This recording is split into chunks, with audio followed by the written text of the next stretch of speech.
Alright, here's where we're at with the turbo truck, turbo all-wheel drive, Silverado, Sierra, whatever. So, we got the engine in, got the Amazon turbo log on, got the 3200 FTI converter in it, and got the Trailblazer intake, and we'll be doing my buddy had some snake eater injectors that he didn't use on his truck.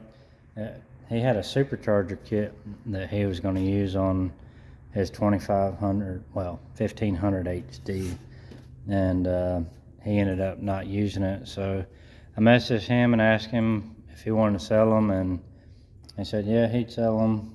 So he's going to ship those to me and put those in there, see how they do.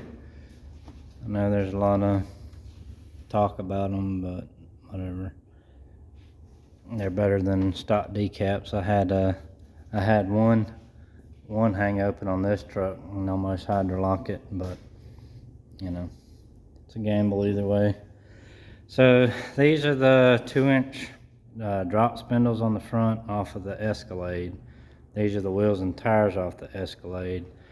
I really like how it looks. I think the stance really turned out nice. I'm really happy with it. I thought I was gonna go maybe a touch lower in the back, but I think it turned out perfect, and I'm really happy with it. So it's somebody had stacked 2 blocks on the back when I got it and had the front torsion bars cranked all the way up. So I turned the torsion bars down immediately. They had a spacer in the front that goes from the lower control arm to the shock. So apparently they must have had it lifted pretty high at some point. So I took all that out and took the blocks out, and then put the 2-inch drop shackle in the back. And then I found out that this truck had a single piston rear brake caliper, because when I had everything apart, I noticed that the rotors were pretty worn on the back on here.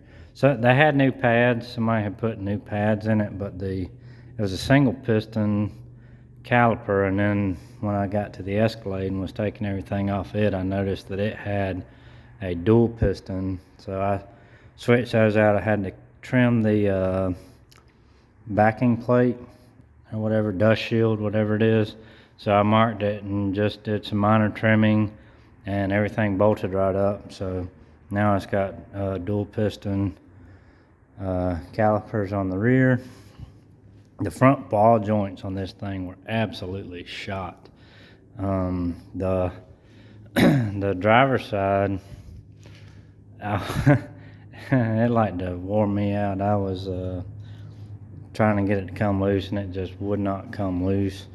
And finally the actual ball part fell out of the bottom of the control arm, so I had to take the one off the Escalade. I ended up using I used both upper control arms and this lower control arm on this one.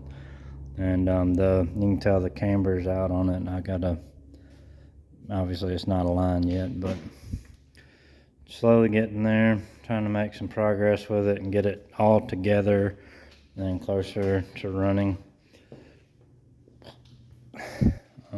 I pulled the steering column and all out of the Escalade. There's the Escalade. Maybe I should have left the steering wheel in it before, because maneuvering it around the yard was a bit difficult. But anyway, I got pulled the gas tank out of it. I don't know if I'm gonna be able to use anything off of it, but I was hoping I could use the sending unit out of it. Well, because this, I guess, has a regulator in the hat, or in the pump assembly, and only had the one feed line up to the front. So I just wanted to drop the tank out of the Escalade. So I was trying to get everything out of the Escalade because I got a couple customers coming next week, and just trying to get everything out of the Escalade, everything I think I'm gonna need, and then get it in the truck. So at least now, I can move the truck around and everything's in it, and hopefully I'll have it running pretty soon. I did I drilled and tapped the pan before I put the engine in, pulled the pan off, cleaned up the shavings and everything, and put my oil drain in down there. I got a cap on it right there. But so that's where I always return them back into the pan. And like I say, since I already had the engine out and everything, it was a lot easier just to mark it with it on the stand, drill it, tap it, and then pull the pan off and clean it out. This is the radiator out of the Escalade, and I'll be using the electric fans and all from that, obviously. And again, hopefully it'll plug into this fuse box and work properly. But I got let's see, I got these these manifolds for this side, so I can get those on there and start building my crossover, and then I'll get my turbo. It's at my parents' house, so I'll go grab it next time I'm on that side of town and get it on here and start mocking everything up with the turbo and the cold side and all that good stuff. I just pulled the whole steering column out of the Cadillac, and I was like, oh, I can use this, the downpipe from the V6 truck. And I saw this, I think it was the same guy that welded that knock sensor on that 4.3. Did that nice job right there. So getting a lot closer. Should get exciting now. There's pulled the whole column and everything out. And then I got the drive-by-wire pedal out, but there's another piece that's still in the Escalade. I've never messed with drive-by-wire. I prefer drive-by cable, but it is what it is, I guess.